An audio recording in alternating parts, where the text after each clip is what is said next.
La séance est reprise. Nous en venons aux amendements à l'article 2, et notamment aux amendements de suppression de l'article. Sur les votes des amendements de suppression, je suis saisi par les groupes GDR et UMP d'une demande de scrutin public. Le scrutin est annoncé dans l'enceinte de l'Assemblée nationale. Monsieur Robinet, sur le 137. Oui, Monsieur le Président, cet amendement est clair, simple et limpide, puisqu'il demande la suppression de l'article 2. D'ailleurs, nous ne sommes pas les seuls à demander la suppression de l'article 2. Des amendements du Front de gauche, des écolos et puis d'un certain nombre de membres du PS demandent la suppression. C'est très simple. On considère que les effets de la crise sur le déficit du système de retraite et que le gouvernement donc fait le choix d'allonger la durée de cotisation d'un trimestre toutes les 3 générations à compter de 2020. On considère que c'est une mesure à la fois insuffisante et injuste. Ça a été rappelé il y a quelques instants. Et en fait, choisir la mesure de l'allongement du travail est à la fois la plus néfaste pour le pouvoir d'achat des retraités, qui sont lourdement impactés depuis maintenant 1 an, et c'est la moins lisible, bien sûr, pour les assurés, et la moins honnête à l'égard des jeunes générations, puisque ceux-ci vont voir diminuer leur pension dans les années à venir, puisqu'ils partiront toujours à 62 ans sans avoir cotisé le nombre d'annuités suffisantes. Alors, des chiffres ont été rappelés tout à l'heure, puisque nous privilégions le recul de l'âge départ à la retraite. Et à titre d'exemple, l'augmentation ne serait-ce que d'1 an de l'âge légal départ à la retraite, qui passerait donc à 63 ans pour la génération de 1962, permettrait une économie de plus de 3 milliards d'euros pour le régime général et plus de 5 milliards d'euros, tout régime confondu. Donc nous demandons bien sûr la suppression de cet article. Merci Monsieur Robinet. La parole est à Madame Fraisse sur le 608.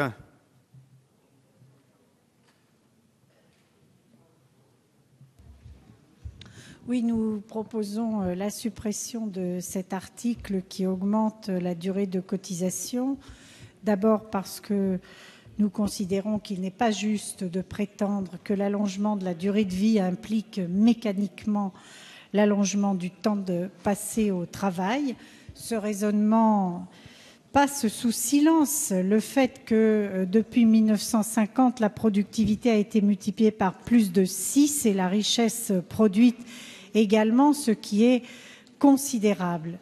Parce que, d'autre part, vous ne réglez rien, puisque, comme nous l'avons démontré, les économies éventuellement réalisées sur l'assurance vieillesse se feront au détriment de l'assurance chômage et de l'assurance maladie. Vous ne redressez donc pas les comptes sociaux, vous transvasez simplement les charges et les déficits d'une caisse à l'autre. Mais surtout, parce que les moyens financiers existent pour faire autrement, comme nous vous l'avons démontré. Il s'agit d'avoir le courage politique d'explorer d'autres pistes de financement visant à élargir l'assiette, dans un souci à la fois de justice et d'efficacité. Merci Madame Fraisse. André Chassaigne sur le 609. Merci Monsieur le Président. Le titre premier de ce projet de loi prétend consolider la situation de notre système de retraite à l'horizon 2020 et garantir sa pérennité financière dans sa durée. Il est vrai que les chiffres ressassés à l'envi par les gouvernements successifs sont a priori effrayants. En 1960, il y avait 4 actifs pour un retraité. En 2000, 2 actifs pour un retraité. Et en 2040, 1 actif pour un retraité. Des chiffres qui prouveraient que la réforme proposée serait inévitable. Pourtant, à consulter le dernier rapport du COR, notamment sur le taux de renouvellement des générations, et vous le savez bien, il n'y a pas lieu de s'alarmer. Du reste, nous sommes passés sans difficulté de 4 actifs à 2 actifs pour un retraité entre 1960 et aujourd'hui. Pourquoi? Parce qu'entre-temps, le PIB a doublé. Aujourd'hui, les 2 actifs produisent 1,5 fois de plus que les 4 actifs d'hier. Et à l'horizon 2020, un actif produira plus que les 2 d'aujourd'hui. Il y aura donc autant de richesses disponibles pour les retraités. Votre arithmétique, que je qualifierais bien sûr sans provocation d'arithmétique de comptoir, justifierait à elle seule d'augmenter la durée de cotisation et de retarder l'âge légal du départ à la retraite, avec l'argument choc que l'on vivrait plus longtemps. Votre réforme tout comme les précédentes, permettrait donc de sauvegarder notre régime par répartition et de garantir le niveau de vie des retraités. Mais nous n'y croyons plus. Déjà avec la réforme Balladur, les pensions du privé ont diminué de 20%. Avec cette réforme dite de gauche, la durée de cotisation sera augmentée. Pourtant, déjà, les 2/3 des salariés ne travaillent plus après 60 ans. Avec cette réforme dite de gauche, l'âge moyen auquel on pourra faire valoir son droit à la retraite à taux plein se situera à 67, voire 70 ans. Avec cette réforme dite de gauche, dans le même temps, la période de no man's land de carence où l'on ne sera ni salarié ni retraité va s'accroître inexorablement. Nous nous opposons à ce choix absurde et absolument injuste et demandons la suppression de cet article. Merci, Monsieur Chassaigne. Monsieur Marc Dolez, sur le 610. Oui, Monsieur le Président, par cet amendement, comme les précédents, nous demandons la suppression de cet article 2, qui est le cœur même de ce projet de loi, un projet de loi que nous combattons avec beaucoup d'énergie, parce que pourquoi faire le choix de l'augmentation de la durée de cotisation, un choix absurde et injuste d'imposer aux salariés de travailler plus longtemps pour au final toucher moins, alors qu'il n'y a pas d'emploi pour les plus de 60 ans et que moins d'une personne sur deux occupe un emploi au moment de faire valoir ses droits. Pourquoi imposer à l'immense majorité des salariés de travailler encore plus longtemps alors que le chômage de masse frappe durement les jeunes? Et c'est là qu'il y a rupture du contrat entre les générations. Car la solidarité intergénérationnelle, bien sûr, signifie que les actifs paient les pensions des retraités, mais qu'aussi qu'en contrepartie, les salariés âgés laissent leur place sur le marché du travail aux nouvelles générations. Tel n'est pas le choix que vous faites aujourd'hui avec vos propositions. Et la durée de cotisation, couplée avec le recul de l'âge légal de départ à la retraite à 62 ans, décidé par la réforme Sarkozy en 2010, et que vous ne remettez pas en cause,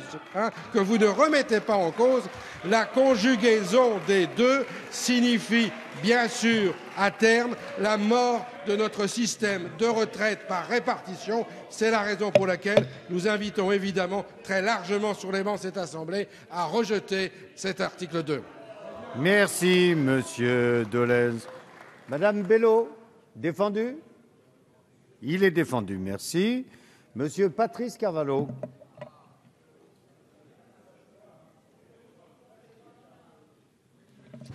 Merci, Monsieur le Président. Au nom de l'allongement de l'espérance de vie, vous nous proposez dans cet article d'augmenter la durée de cotisation. Vous faites le choix, comme les précédents gouvernements de droite, de condamner notre peuple à travailler toujours plus longtemps.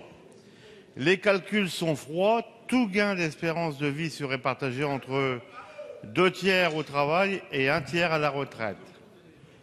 Les générations de 1955 et 1956 doivent déjà cotiser 41,5 ans et celle de 1957 devra cotiser 41,75 ans. En application de la loi de 2010, votre réforme prolongera cette tendance au-delà de 2020 pour atteindre 43 ans en 2035. En dépit d'un chômage croissant qui touche les plus jeunes et les plus vieux, pourtant, et de cela, vous ne voulez pas parler, l'espérance de vie en bonne santé, c'est-à-dire sans incapacité, en train de diminuer. Elle est passée entre 2008 et 2010 de 62,7 ans à 61,9 pour les hommes et de 64,6 ans à 63,5 ans pour les femmes. Une évolution inéluctable au regard de l'aggravation générale des conditions de travail. Avec vos choix politiques, il n'est pas à exclure que l'espérance de vie diminue à son tour. Quel sera le résultat de vos choix? Les Françaises et les Français travailleront toujours plus pour moins de temps de retraite en bonne santé. Votre gouvernement va à l'encontre de toute l'histoire humaine qui a consisté à accompagner le progrès social par la réduction du temps de travail, l'amélioration des conditions de travail et de vie. N'est-ce pas un comble que ce soit un gouvernement socialiste qui soit aujourd'hui à la manœuvre?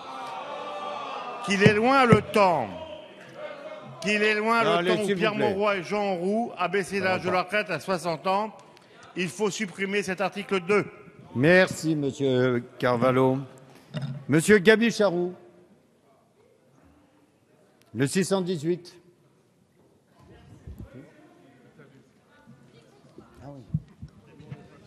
Oui, merci, Monsieur le Président. Répétons-le, chers collègues, le rallongement de la durée de cotisation, c'est le décalage de l'âge de départ à la retraite ainsi que la baisse des pensions. Ce sont nos collègues socialistes qui l'expliquaient fort bien à la droite en 2010. Permettez-moi de citer vos raisonnements de l'époque. Au ministre UMP en charge de la précédente réforme, vous disiez « Ayez le courage de le dire, votre réforme va décaler l'âge de départ à la retraite de ceux qui ont commencé à travailler jeunes, comme elle décale l'âge de départ à la retraite de tous les salariés. » S'il vous plaît, À on l'époque, laisse vous exprimer. craigniez, à juste titre, que le rallongement de la durée de cotisation ne favorise les plans d'épargne retraite et les systèmes par capitalisation. Oui, en baissant les pensions, l'essor des assurances individuelles proposées par les mastodontes de la banque assurance sera assuré. Oui, il sera donné un coup de pouce formidable au régime par capitalisation, ces produits financiers qui prolifèrent sur le dos de l'assurance vieillesse solidaire attaquée. Oui, les principes de solidarité et d'universalité hérités du programme du Conseil national de la résistance sont bafoués. C'est la raison pour laquelle nous nous battrons contre le rallongement de la durée de cotisation, car en dépit d'un consensus délétère qui semble régner, d'autres solutions existent. C'est pourquoi notre amendement demande la suppression de cet article 2. Merci. La parole est à Monsieur Jean-Jacques Candelier sur le 616. Madame la ministre, vous n'avez certainement pas lu tous les travaux disponibles sur la question des retraites avant de nous proposer cette réforme. Ou alors mal lu. Parmi d'autres, nombreux, Jean-Michel Haribé, on connaît certainement ce monsieur, professeur d'économie, nous donne pourtant les raisons objectives de ne pas pousser des cris d'orfraie quant à l'évolution démographique et qui, selon vous, permet de justifier l'inacceptable. En effet, l'aggravation des déficits des caisses de retraite, 20 milliards d'euros prévus en 2020, n'est pas due à l'évolution démographique, mais à la crise et au chômage. C'est confirmé par le rapport Moreau, publié en juin dernier. Je cite « La durée et l'ampleur de la crise depuis 2008 affectent fortement le système des retraites et rendent plus exigeantes les conditions du retour à l'équilibre. À long terme, les effets directs de la crise économique sur les ressources du système de retraite ne seront pas atténués, mais la crise, en pesant négativement sur les pensions futures des générations touchées, aura pour conséquence de ralentir l'effort de l'ORIA sur la croissance de la pension moyenne des retraités, tant que toutes les générations touchées par la crise ne seront pas parties à la retraite.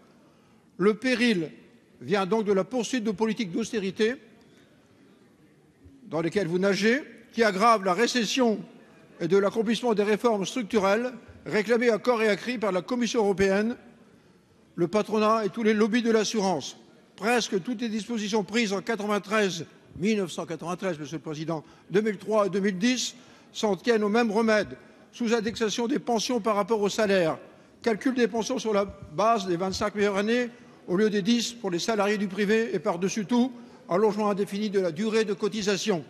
Nous aurions espéré qu'un gouvernement qui se dit à gauche de l'échiquier politique, change de credo et nous propose une autre réforme qui décide notamment d'assujettir les revenus financiers des sociétés financières et des sociétés non financières, j'arrive, Monsieur le Président, à une contribution d'assurance vieillesse. Nous vous demandons de supprimer l'article 2. Merci, Monsieur Candelier. Monsieur Lurton sur le 1670. Oui, Madame la Ministre, malgré toutes les explications que vous nous avez données, pour moi, une personne qui commence à travailler à 25 ans ou à 27 ans ne totalisera pas avec votre système le nombre suffisant de trimestres pour pouvoir prétendre à une pension complète à 62 ans, âge légal de départ à la retraite. C'est donc bien une politique contre la jeunesse active et contre les familles. Et à cette politique contre la jeunesse, contre la famille aussi, il faut ajouter l'augmentation des cotisations retraite. Désormais, un salarié du privé cotise pas moins de 27% de ses revenus pour la retraite. Plus de cotisations sociales payées par la jeunesse active et par les familles. Et plus de cotisations sociales, c'est moins d'embauches pour les jeunes et plus de chômage. Et plus de chômage, c'est aussi moins de recettes pour les caisses de retraite. C'est une véritable duperie. S'il vous plaît. Merci, Monsieur Lurton. Monsieur Accoyer. Merci, Monsieur le Président. Cet article 2 essaye de faire croire qu'il résoudrait le problème du financement de nos retraites. Chacun sait que les mesures prises dans cet article 2 sont insuffisantes et surtout, contrairement à ce que dit le gouvernement, elles sont totalement injustes, car sans augmenter l'âge légal, eh bien, mécaniquement, c'est une baisse des pensions que cet article entraînerait. Et c'est pour cette raison qu'il nous paraît devoir être supprimé. Mais, Madame la Ministre, je voudrais vous dire deux choses. La première, c'est que je vous demande une nouvelle fois de nous répondre si l'âge légal, c'est 62 ans, ce que vous dites ici à Paris, ou si l'âge légal, ce sera 66, c'est-à-dire ce que dit le gouvernement à Bruxelles pour essayer de justifier les mesures de redressement. Et puis, deuxièmement, Madame la Ministre, tout à l'heure, je dois dire que même le président de l'Assemblée en a eu l'oreille qui a bougé. Vous avez dit que vous aviez concédé généreusement de consulter le Parlement pour allonger la durée de cotisation alors que vous n'en aviez pas besoin. C'est faux pour ce qui concerne les régimes publics. Certes, pour les régimes privés, vous auriez pu le faire, mais c'est faux pour les régimes publics. Et donc, par conséquent, c'est quand même ennuyeux de faire une telle concession, de nous traiter de cette façon et en plus de dire quelque chose d'inexact. Ensuite, je voudrais vous rappeler qu'effectivement, la gauche n'a jamais consulté le Parlement pour les plus mauvais coups qu'elle a portés à nos régimes de retraite. En 83, c'est par ordonnance que les milliers de milliards d'euros qu'a coûté la réforme de 83, c'est-à-dire la retraite à 60 ans, ont été assénés aux Français sans la moindre étude d'impact, alors que l'on savait que les régimes ne seraient plus équilibrés à partir de 2000. Enfin, l'année dernière, en 2012, c'est par la voie réglementaire que vous en avez mis pour 11 milliards d'euros sur les régimes de retraite en revenant sur la retraite à 60 ans. Voilà, Madame le Ministre, la réalité des chiffres. La réalité, c'est que cette réforme est une anti-réforme. Merci, Monsieur Accoyer. Madame Massonneau, sur le 3015. Merci, Monsieur le Président. Cet amendement vise à supprimer cet article 2 et son dispositif d'allongement, mais pas pour les mêmes raisons, vous allez voir. Son dispositif d'allongement de la durée de cotisation. Les écologistes sont opposés à une augmentation de la durée de travail et prônent une véritable réflexion autour de la problématique du partage du temps de travail. De plus, la mise en place d'un allongement de la durée de cotisation doit prendre en compte plusieurs critères. J'ai bien entendu, Madame la Ministre, que l'accroissement de l'espérance de vie est une chance pour la France. Je ne le nie pas, mais il est nécessaire de voir au-delà de ce critère, l'espérance de vie en bonne santé notamment. Oh, ça suffit, là. Mais qui c'est qui s'est fait ça? Enfin, arrêtez, quoi. Je suis pas une poule, hein. C'est bon. Il y a des comportements incroyables. La durée moyenne de cotisation est de 35 ans pour les femmes et 37 ans pour les hommes. Et ce, malgré les dernières réformes d'allongement de la durée de cotisation et de report de l'âge légal. Comment cette mesure pourrait-elle ne pas toucher davantage les seniors et les femmes en particulier? Souhaitons-nous vraiment baisser le niveau des pensions, car c'est bien la conséquence de cette mesure. 59% des retraités étaient actifs au moment de liquider leur retraite. Quelle sera la conséquence pour les autres? L'UNEDIC a évalué à 440 millions le coût des dernières réformes, qui auraient eu pour conséquence 30 000 chômeurs supplémentaires en année pleine. L'étude d'impact n'a pas mesuré les conséquences de cet allongement sur le chômage des seniors, ni celui des jeunes. Les projections retenues pour la mise en place de ce dispositif me semblent en outre quelque peu optimistes. Pour toutes ces raisons, les écologistes sont défavorables à cette mesure et nous demandons sa suppression. Merci. Merci. Mes chers collègues, avant de poursuivre les travaux, moi je veux bien que les uns et les autres aient des idées à défendre. Mais que l'on se transforme en cours de récréation, non. Donc je vous le dis, il y a des choses qui ne sont pas acceptables. Donc je vous propose 1 minute de suspension pour que chacun puisse retrouver son calme. Mais ce n'est pas possible, on ne poursuivra pas les travaux comme ça. La séance est suspendue.